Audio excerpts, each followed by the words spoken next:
I'm here with my guy Lais, Mr. Lais, cheersing with some bitter matcha that he loves.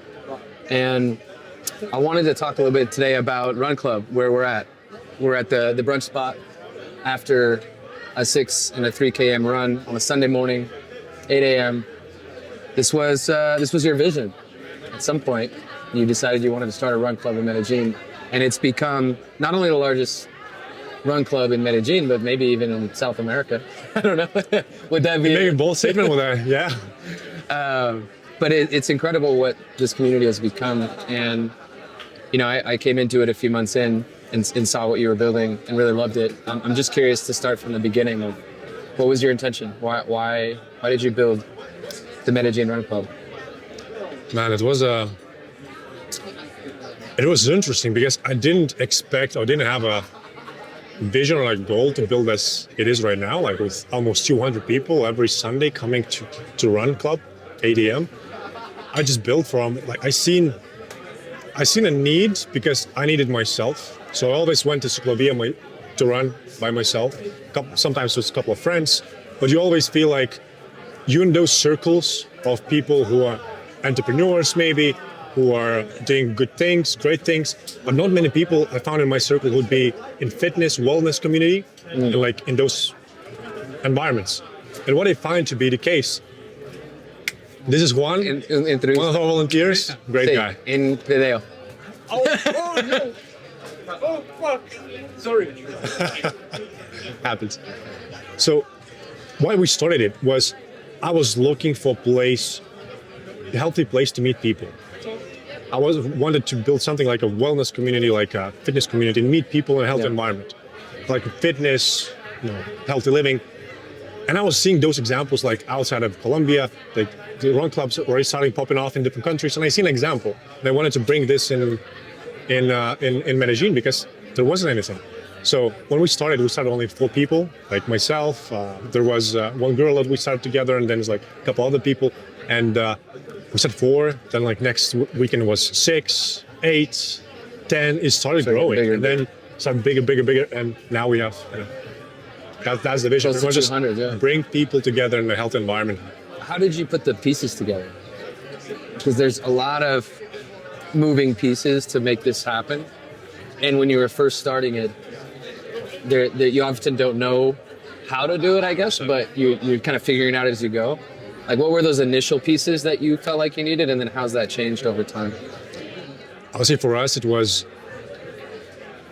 like, how to get people. Is there a niche? Because when you're 4, you don't imagine that it could go past 10 people. Right. Because you might know, other 3 people that might come, so you invite them. But besides that, you don't know where's the next step. And what was the biggest unlock for me is like the growth was the content. So like learning how to edit content, learning how to do organic marketing on Instagram, on TikTok. All of those lessons pretty much just come together, and now we start creating content, we started editing more, we started creating better content with that, and it just blew up. Like a couple of videos went viral, a couple of people created videos on TikTok that worked really well. It brought so many people and so much attention. It was like started growing exponentially from that on. What I've noticed coming and then now being a part of it on the back end is like, I think people really resonate with the mission. And it's almost like this ethereal mission that people can't always put their hands on, but it's like you say at the beginning, hey, we want you to meet one new person, right? And we want you to come here and have a great experience on a Sunday morning, which automatically kind of disqualifies certain types of people or certain types of interests, right? So why was it so important for you to have a community that was specifically built around health and wellness? And like, what's that been for you in your life? Like, why is health and wellness so important? So you might don't know, but like 6 years ago, maybe 7 years ago by now, I was the personal trainer. So I always had this vision. I played basketball until when I was like from 6 to maybe 16. It's the Lithuanian way. A Lithuanian way. I've always been active. I always like looked for some way to express my energy. Then I became a personal trainer. Then I found that maybe that's not for me. Moved to more digital marketing, which allowed me to more sit inside of the like one space. But that opened very big hole in my life about like how do I meet people and how do I become active and like fitness and all those aspects needed to be more intentional. That's why I kind of keep finding myself that I need to either join communities or create communities for those type of activities to happen in my life. Yeah. It seems like there's this trend overall where Yeah. the lines are blurred of where wellness, social meets fun, meets like vibes. You know, like we can have it all. And I'm coming from a background of quitting alcohol, for instance. So like one of my big pieces of my mission was when I left behind a life of drinking quite a lot and like that being my main form of social entertainment, I was like, well, how do I now meet people? How do I explore, have fun? Yeah. And I've gotten that from a few people who've come to these events where they're like, oh, wow, like, this is awesome. I wish I would have had this when I originally, needed it. And now people are seeing it. So I think there's this kind of macro trend where, you're seeing that as well, 100%, right? Like, like, why does that macro trend happen? This is where people, I feel like, we're social animals. Like we need socialize. We need communities. But maybe before it was more, there's that segment of people, there's that area of your life, the parties, alcohol, you socialize with people, going to like night out, to nightclubs, to like partying, consuming a lot of alcohol. And that's like a norm. That's how you probably grew up. Maybe you've seen in TV and that created culture. And now with like every year passing, people start to understand it's like, oh, I could have the same amount of fun and maybe like more healthy one, maybe without alcohol, maybe in the morning, not in the nighttime. Yeah. With the same amount of people that probably like even better quality, who like wakes up at 8 a.m. Yeah. And you actually connect. Like you don't forget what you said. 100% you could hear, compared with the nightclubs. When I was, you go to run like a nightclub, you meet someone, but like you cannot hear anyone. So that's different type of conversations, and I feel like that attracts a lot of people. Yeah, just like that genuine connections. You talked about the content. The content seems to be one of the reasons why things blew up with this run club. What is it? What is it you see that other people don't see with content? Because it's different. The way you do content, I can tell the amount of care. Like this guy's a genius. He's a content genius, and I know you may not say it, but I know that you see things that other people don't see, and whether it's branding, whether it's kind of the vibe, whether it's the meme of whatever it is, like you're seeing an aesthetic that I think most people don't see. And what is that? You mentioned exactly like the word I wanted to point out. Like the content is important, but aesthetics of it, like the brand feeling, is the most important. It's like, so subjective. That's the tough part. It is, but I feel like at some point it's like, why do you buy Nike? Yeah. Because they have such a great brand feeling. The product is sleek, is smooth, is minimalistic. Their marketing is smooth, minimalistic. Like everything about them makes you want to buy from them. Whereas like if you go on the street, there's unbranded shoe and there's like a lot of colors, so like it doesn't speak something that you want to be part of. So I feel like this is where people buy from the brands, and people love aesthetics. They want to be part of aesthetics. And this is where I feel like I found out, I didn't recognize that when I was starting Run Club. Right. I was just like, let's make it look good. And I started doing that, and people coming to Run Club, they keep mentioning, because there's a couple other Run Clubs in Medellin, and they keep mentioning us because it looks cool and it looks aesthetics and they want to be part of it. Which is very like shallow, would say, right. explanation. But they come to experience it. But they experience it, and then they're like, I want to come back. So But that's what I'm curious of is like, how are you seeing that? Like what changed? Because you said you didn't focus on it originally. Was there something in your background where that skill had been developed, or do you think that that's purely just some people have that eye for aesthetics, some people don't? I maybe would say some people definitely have it, and then it's very easy for them to do. We're just getting interrupted by people, but no worries. It just adds a character. Adds a character. You could see how many people coming to the run class. Yeah. One thing is with aesthetics, some people already have it, so it's like for them it's very easy. I'm not that type of person. I would say maybe I had a little bit. I know what is wrong, but I don't know what is right. So I needed to develop a lot, like how does the right looks like. And for me I had in my first probably positions outside the Run Club, when I was starting digital marketing, I had a couple of mentors that were like very aesthetic pleasing. They were like landing pages, ads. It has to be like this, like this, like this. You kind of absorbed that from them too. So I had to absorb a lot. And I feel like just consuming a lot of content gets you to kind of experience what is good, what is not. And that's an interesting dynamic because I feel like there's some people who we're having like a We're having a party right now. It's like something's happening there. what's Juan again? I think. Yeah, this guy Is someone proposing? What if we had a proposal in the middle of this? Oh, it's a birthday. Happy birthday. And then there goes the lighting. It was like, that's what I was looking for. Someone that will help me, even without me asking. Yeah. And that was just like seal the deal for me in my head. It's like, oh, that's amazing to have those people. Now, having Isabella joining with us, helping organize, having like a more internal team of 3, volunteers team of 10, it just helps a lot. Because now even like at the Run Club, I could just come. Yeah, we can have an interview. And we have an interview, yeah. We're not out there. Before we started this, I just told you, first time when I sit down, I'm like, wow, so good without thinking of something I have to do. Yeah, I think that's the lesson that I would want to give to other people around that, because I think this is really important, is a lot of people ask how they can start communities and build and do all these things. And like my secret has truly been that I don't have to start from 0 to 1 with pretty much anything that I do.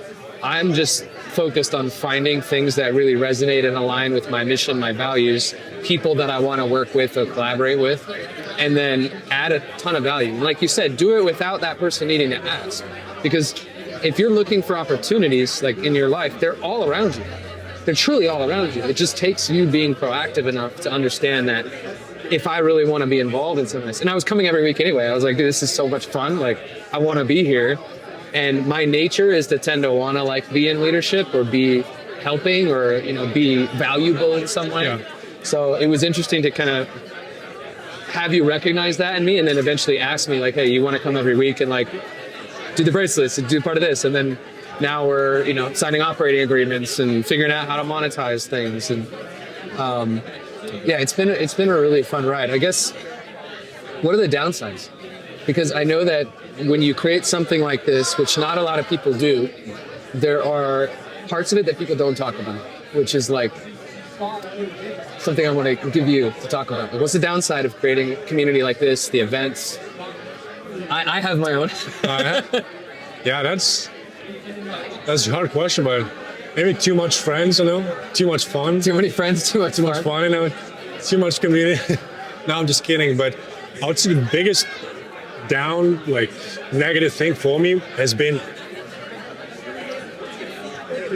not ability to kind of let go, and not let go, but when you start these communities, you look at them as your project, like your kids almost. Like, as you said, I didn't want to monetize, so always looked into value, up front. How the person could come to Run Club with Sweat and Chill and leave feeling that they owe Run Club, that they feel like we gave them so much value that they want to help us or they want to come back next Sunday. Yeah. I want to create that feeling for people, reciprocity. And I was like, if we monetize it too soon, that might be, not right. Yeah, we jeopardize that. And with that, when you put those things in place and you care about Run Club so much, now it is in a stage of, it's been running for 10 months already. I've been running those communities. My own personal projects on the side starts a little bit more they don't get as much attention as probably sometimes I would love to, because in my first 6 months, I was spending about 20 hours, 25 hours per week just on Run Club and Sweat and Chill. Because sometimes you need to look for a new place. Yeah. Sometimes you think about content and you don't know how to edit content, so you're just learning on the go. Yeah. Then you look for logistics. You organize everything yourself. So a lot of time investment goes to that, and sometimes you just jeopardize your business, your personal projects on the side. So I think that was the biggest. For me, it's not taking trips. There's an anchor, which is good in a lot of ways, but it's you have to think about when you're not out of it yet. One of our goals this year is to create a version of this where neither of us would have to come and it would still happen. But at the current moment, we have to come every week. Not I have to, but if Lais doesn't come, what happens? If Lais didn't come, if you got sick next week and you couldn't come, what happens? And I've thought about that too, of how do you create community with enough of the SOPs, the volunteer team, the structure, so that the feeling of it is still there, even if the main person isn't there. And I feel like that's a really big, difficult part too, is you just can't be sick. You can't leave to go on a trip on Sunday, like every Sunday morning, you got to wake up. Like I love waking up late on Sunday. I feel like that's like such a big anchor. I've just been loving it because sometimes your week doesn't go well, but on Sundays you have to wake up soon, like early. Yeah. It just resets your whole week. Yeah. One thing I might tell you first time in this podcast that we're having right now in this conversation, but we've been speaking about like operation agreement, like not about like SOPs, how to structurize everything. Yeah. One thing I kind of start thinking about, and we're still in the process to figure it out. We don't know what answers on this, but one of the things is the best communities are founders led. The best communities have people that they anchored in. Yeah. And they stay there, because once the key people leave, sometimes the feeling leaves as well. Yeah. And this is where the kind of transition is like, sometimes you want, I don't want to go to Run Club for 2 months. I just want to keep it going. But at the same time, you understand it's like, there's a certain amount of, as a Spider-Man, right? Sure. With a certain type of, if you want to know something, you have to have some types of responsibilities.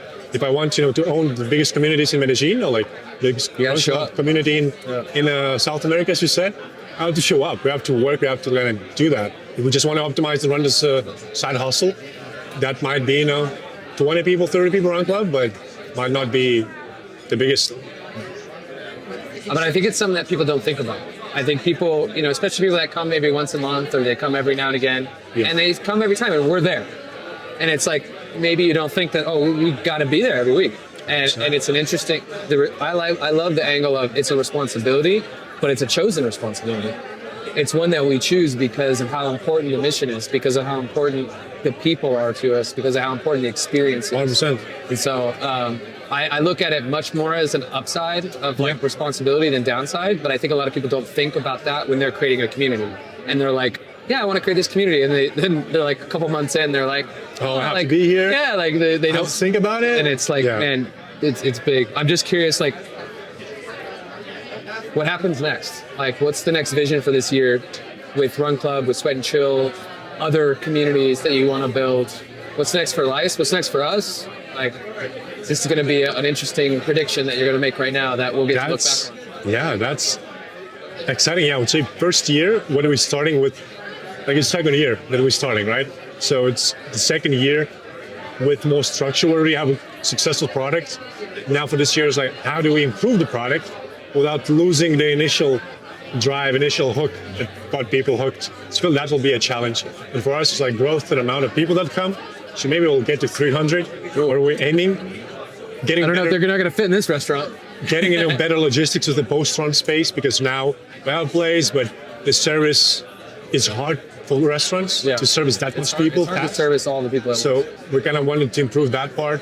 Merch, monetizing and allowing people to be part of the Run Club, actually owning part of it. Newsletter. Sweat and Chill. Hopefully, Sweat and Chill, we always looking, if you have communities outside of Medellin, hit us up. We might, expand Sweat and Chill to different cities. Franchising.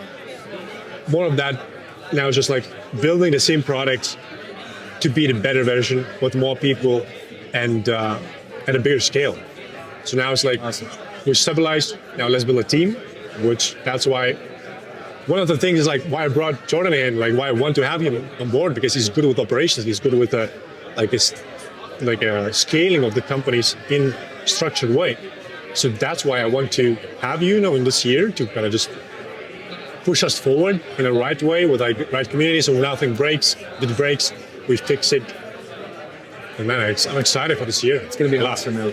Well, I appreciate you sitting down with me, telling some of the origin story. The founders are the same. And I'm excited to see what happens this year, brother. Appreciate it. Same. All right.